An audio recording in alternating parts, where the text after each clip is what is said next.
സത്യത്തിൽ U D എഫിന്റെ ഏറ്റവും വലിയ ശത്രു ആരാണെന്നറിയാമോ? അത് ഒരിക്കലും CPM അല്ല, മറിച്ച് യു ഡി എഫിന്റെ ഏറ്റവും വലിയ ശത്രു, യു ഡി എഫിനെ നശിപ്പിക്കുന്ന, യു ഡി എഫിന് ഉള്ളിൽ തന്നെയുള്ള ഏറ്റവും വലിയ വൈറസ്, അത് മുസ്ലിം ലീഗാണ്.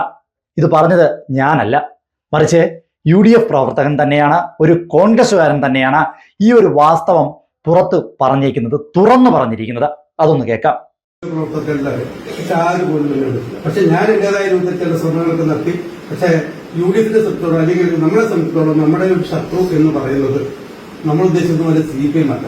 CPM-നേക്കാൾ ഏറെ ശത്രു നമുക്ക് ലീഗാണ്. നമ്മുടെ ശത്രു എന്ന് പറയുന്നത് നമ്മൾ ഉദ്ദേശിക്കുന്ന പോലെ CPM അല്ല. CPM-നേക്കാൾ ഏറെ ശത്രു നമുക്ക് ലീഗാണ്. ഞാൻ പച്ചയ്ക്ക് തുറന്നു പറയും. കേട്ടില്ലേ?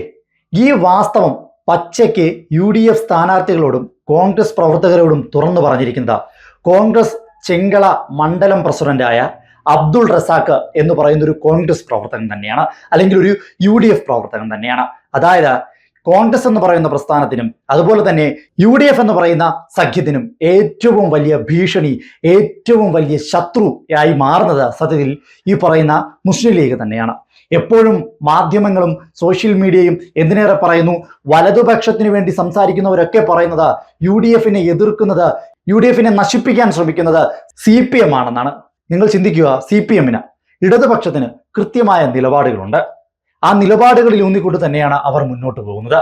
കോൺഗ്രസിന്റെയും യു ഡി എഫിന്റെയും നിലപാടുകളിലോടുള്ള വിയോജിപ്പാണ് സത്യത്തിൽ CPM-ഉം അതുപോലെ തന്നെ ഇടതുപക്ഷവും പുറത്തു കാട്ടുന്നത്, അല്ലെങ്കിൽ മുഖത്ത് നോക്കി പറയുന്നത്.